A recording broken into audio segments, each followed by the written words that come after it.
What up, guys? Bass in East Texas here. Today I'm gonna hit y'all with a quick top 5 fall baits I use in the fall to catch numbers, size, quantity, and quality. Quantity and quality are just fancy words for numbers and size. Tell your parents, your teachers, and your bosses that you learned something today on YouTube. There you go. Okay. So we had our first cold snap last night. Our first major one at that. I woke up this morning, overnight it got down to like 40, 45. Woke up this morning to go to school, a little bit chilly, about 45 degrees. Had to bust out my good old hoodie. So, not only do we feel the cold and the weather getting colder, days getting shorter, the leaves falling, stuff like that, fish feel it too.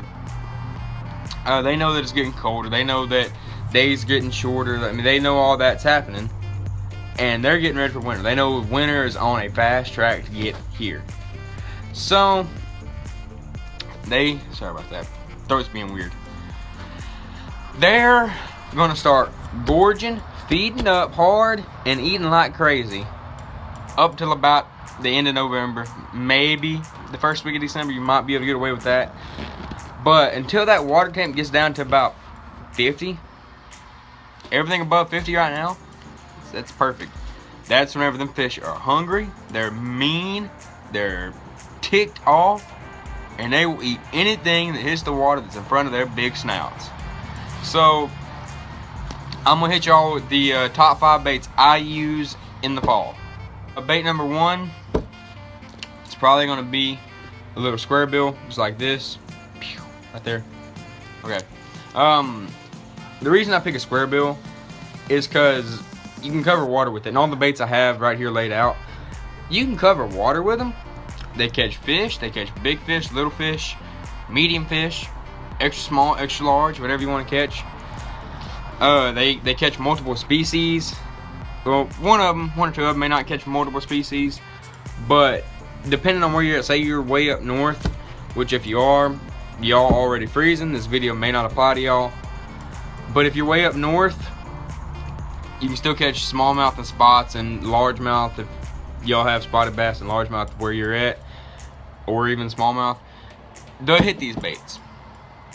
So I chose the best bait that I can catch fish with down here in East Texas, that people in California can catch fish with, people up in New York can catch fish with, and people in Minnesota can catch fish with. So bait number 1 is gonna be the square bill.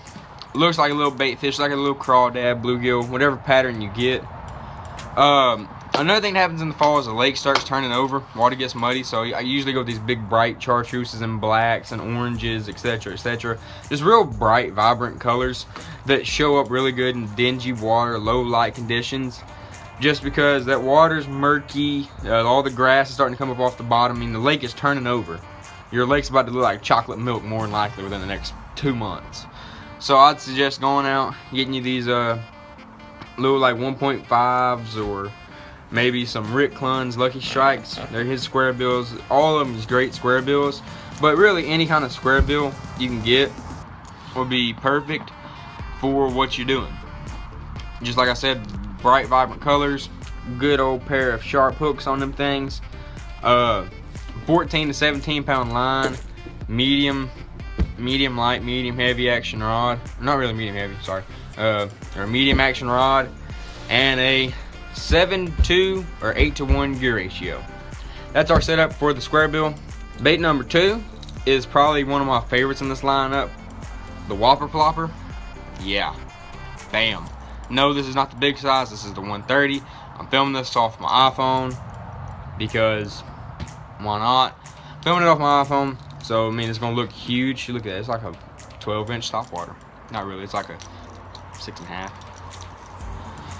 But this is the Whopper Plopper 130 size, probably my favorite size for catching bigger fish and numbers.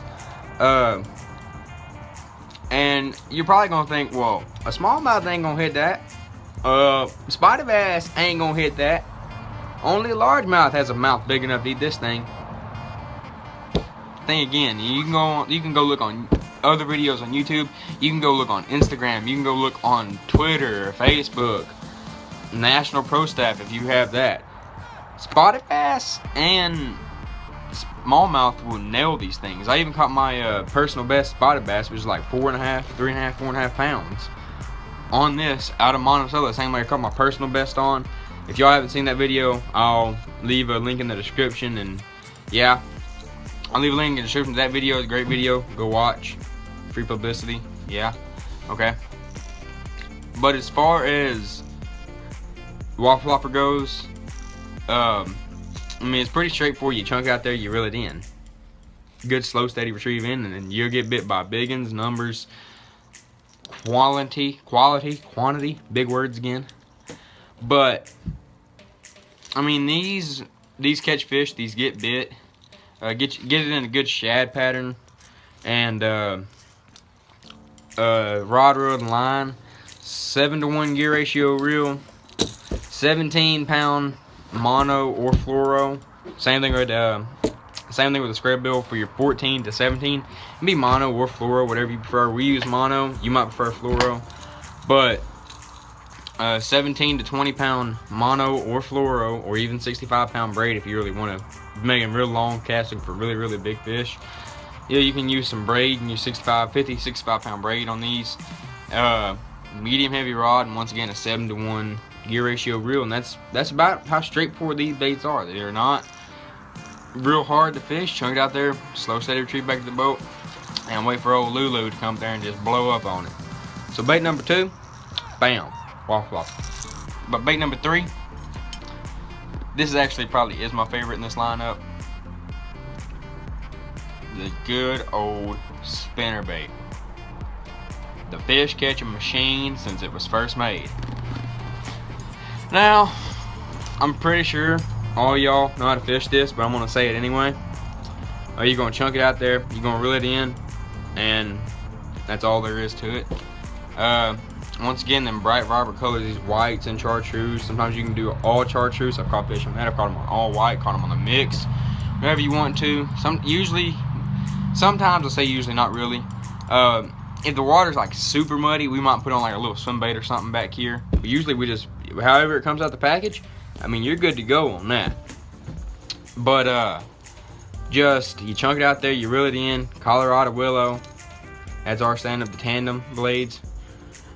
But I mean, it's straightforward bait. Chunk it out there, reel it in, use a bright vibrant color, and that's about all there is to this bait. As far as line, I don't go above 17, and I also don't go below 17-pound line. That's what I stay at, mono or fluoro. Just depends on what kind of mood I'm in, what I'm gonna be fishing around. Medium to medium heavy action rod, and a 6-2-to-1 or 7-2-to-1, depending on the water clarity and temperature and etc. So if the water's colder, the water's below 70 in the 60s, I'll use a 6-2-to-1. If the water's in the 70s, up to about 75, 77, somewhere in that range, I'll go up above that. But as far as actual fall time, nothing above a 7-to-1, nothing below a 6-to-1. So that's gonna be my stuff with a good old-fashioned spinner bait. Bait number 4. Okay, bait number 4 is another great bait. It's just better in muddier water if you're in more of a muddy area. That's why I kind of chose this one. But it's gonna be a chatterbait.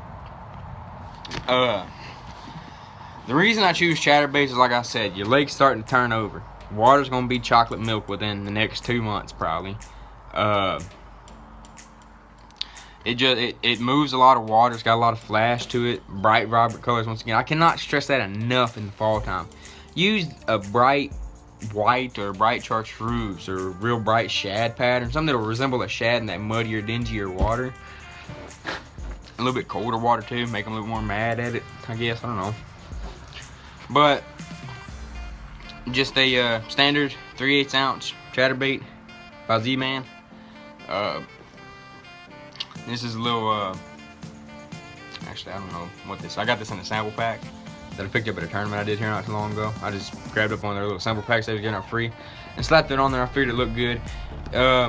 As far as trailers, usually you just use like the little twin tail trailers or a like a little grub or something. But usually the little 10-tail trailers look good on there as it is.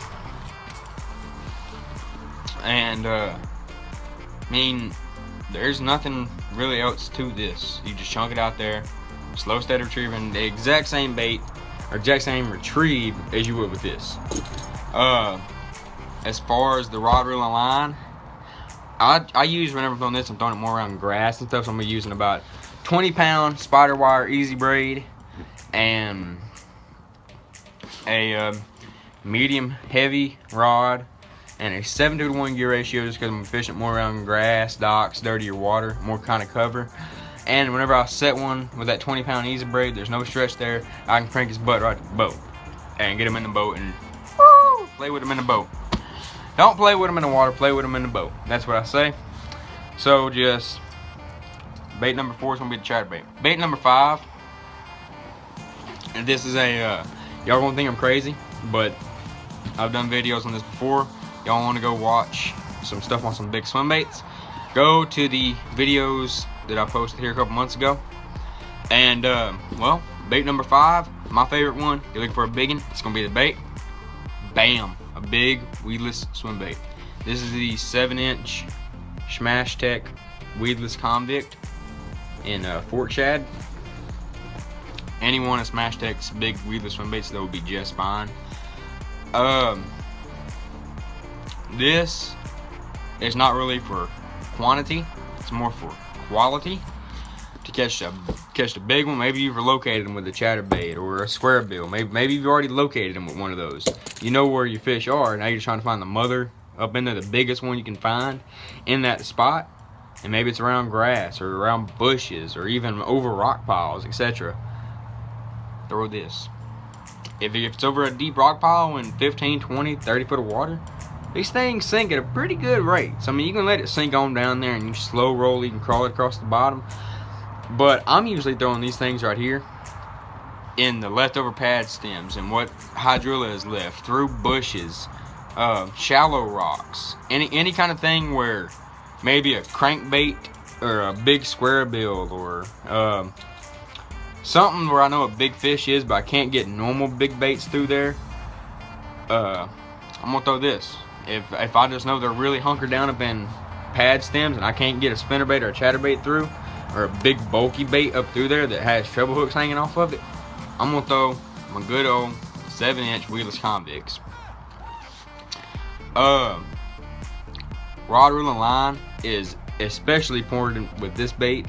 If none of the other ones matter to you and you just want to know how to throw this thing right here now that I've showed it to you, the most important thing is you got a heavy action to extra heavy extra heavy rod. Sorry for stuttering. It's gonna be a heavy to extra heavy rod, 65 to 80-pound braid. You're going for a big one, you're pulling it through all the different types of cover there is. You want line that's gonna be able to get him out of there. 65 to 80-pound braid and a 5-to-1 gear ratio reel. You want them big gears for whenever you set the hook on that fish, it drives that hook through there, and that you can get his butt to the boat. And the most important thing too is you get the right hook in these things. The hook I use is a 10-aught owner beast hook. That's my hook. That's the one I'm gonna be sliding right through this big boy. Screw it in right there, put it through the belly. Yeah, these things have that split belly on them. I love that. Just skin hook it on the top and you're good to go. So 7.5 foot extra heavy flipping stick or swimbait rod, whatever you got, 10-aught owner beast hook, 65 to 80-pound braid, 5-to-1 gear ratio reel, and the most important thing, 7-inch weedless convict. Hey guys, that was my video for today. Hope y'all enjoyed, hope y'all learned something. If y'all have any questions, be sure to leave them in the comments down below or DM me through Instagram or over Snapchat. I'll leave both of those in the description below. And be sure to hit that like button and subscribe. Like I said in my previous video that I posted Monday whenever if I hit my 100 subscriber mark by Thanksgiving, I promise y'all that I will do a bait giveaway with a buff included. Promise y'all. Y'all will have a bag of baits, or 2-3 bags of baits, and a buff. And if we hit it within the next 2 weeks or 3 weeks, I promise y'all I'll even throw in a hat too. Hey guys, this is Bass in East Texas. Hit that like button, comment, and subscribe, please. Catch y'all on the lake. Deuces.